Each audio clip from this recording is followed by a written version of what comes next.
We all believe this really comforting little myth about democracy. We think that if a politician is corrupt and the government finds undeniable, rock-solid proof of it, the system will just self-correct, right? The voters will get angry and they'll throw the thief out of office. It feels totally logical. But in the real world, that almost never happens. The truth is actually far more cynical.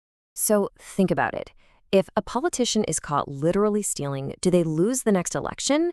I mean, it seems like a total no-brainer. You've got the smoking gun, the financial records are published for the entire world to see. You'd think their career is absolutely finished. You'd expect voters to be lining up at the polls for revenge. Wrong. It's totally false. Here is your brutal reality check. Without the right messenger, corrupt politicians just win anyway. They get reelected, they keep control of the public purse, audits, documents, undeniable proof, all of it means absolutely nothing on its own. The truth simply does not set you free if nobody actually hears it. And to prove exactly how this works, we're heading to Mexico. We are talking massive stakes here. In Mexico, municipal mayors control a staggering 20% of total government spending. We aren't just talking about a few pennies. Thanks to some major decentralization reforms, the average Mexican municipality gets an annual budget of around $9 million. That is a ton of cash, flowing directly to local mayors who face almost zero pushback. And as you might guess, massive cash brings massive temptation. And get this, they aren't just skimming off general taxes. Enter FISM. This is a federal fund strictly mandated for one single thing. It makes up a quarter of a mayor's budget, and by law, 100% of it must benefit citizens living in extreme poverty. We're talking water, sewage, basic health clinics, rural roads. Stealing from this fund isn't just regular corruption, it's flat-out cruelty. It is stealing directly from the poorest of the poor. And when you look at the federal audits, the scale of this betrayal is just staggering. It is a massive sea of what the government politely calls unauthorized spending, which, let's be real, is just a fancy word for pure embezzlement. Fake unions, unaccounted cash, mayors regularly take these vital poverty funds and use them to pave streets in rich neighborhoods, just to win political favors. The abuse is incredibly widespread. Okay, so how does the system fight back? Well, Mexico set up an independent federal auditor's office known as the ASF, and they built what looks like the perfect trap. Step 1, mayors get the poverty funds. Step 2, corrupt mayors steal them. Step 3, the ASF swoops in, conducts these rigorous audits, and releases explosive, highly public reports detailing every single stolen peso. And the timing? Brilliant. They dropped these reports in February, just months before Election Day. But the trap has a fatal flaw. Guess how many citizens can actually name this federal audit agency? 1.4%. Yeah, 1.4. The government is publishing rock-solid, undeniable proof of massive corruption online, but the average voter has absolutely no idea it even exists. People aren't reading 500-page government PDFs in their free time. The proof of stolen tax dollars basically just sits there, gathering digital dust. Which brings us to this huge paradox. If the proof is completely public, but voters don't read audits, what actually takes down a corrupt mayor? How does the truth cross that massive gap between a government spreadsheet and an angry voter in a voting booth? To figure this out, researchers had to get incredibly creative. They needed a foolproof, scientific way to isolate exactly how political accountability actually works. Enter the hero of our story, local media, specifically local TV and radio. Now, across Mexico, TV signal coverage is this chaotic, overlapping mess. Because of mountains, weird terrain, and random antenna strength, signal boundaries drop off in incredibly unpredictable ways. Some towns have 5 stations, some have absolutely 0. And this random chaos, it's exactly what the researchers needed. Here's where it gets absolutely brilliant. Picture 2 electoral precincts, 2 streets, right next to each other. They share the exact same corrupt mayor, they have the exact same levels of poverty, they are identical in almost every socioeconomic way. But there is one invisible difference. One street gets a commercial-quality local TV signal. The street right next door does not. It's like nature set up a perfect experiment for us.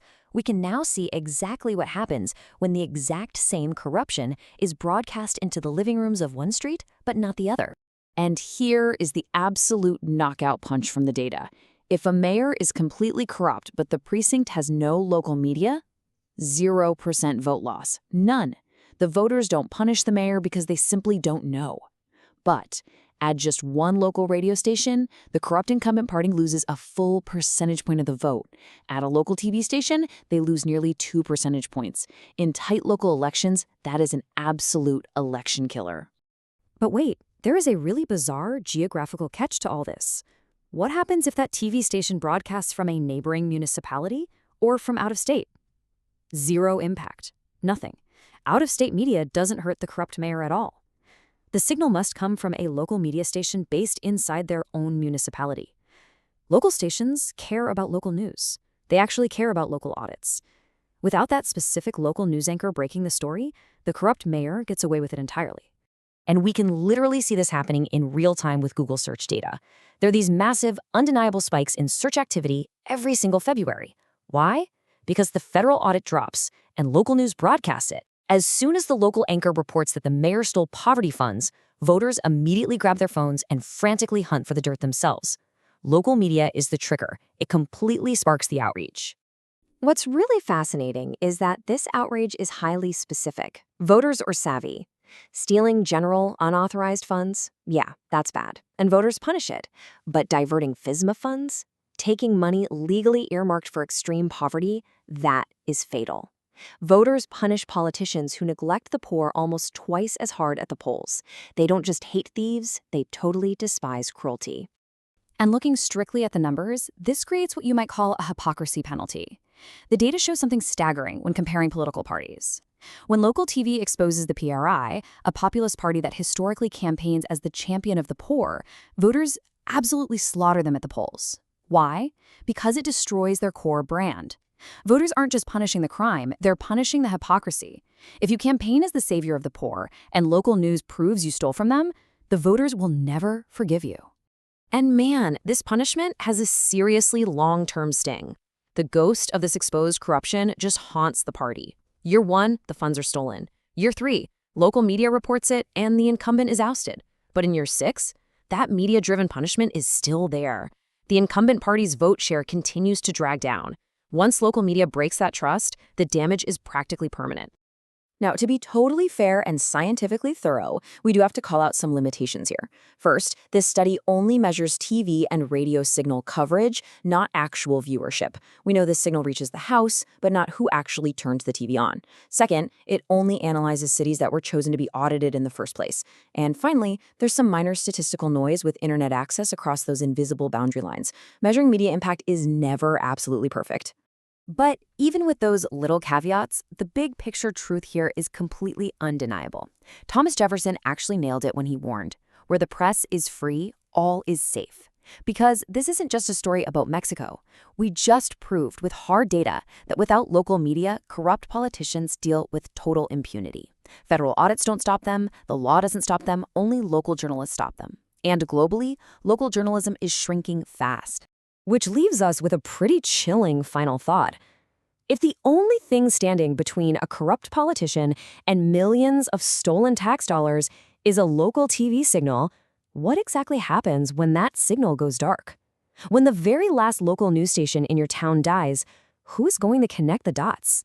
When the messenger is gone, who will tell you what your mayor stole?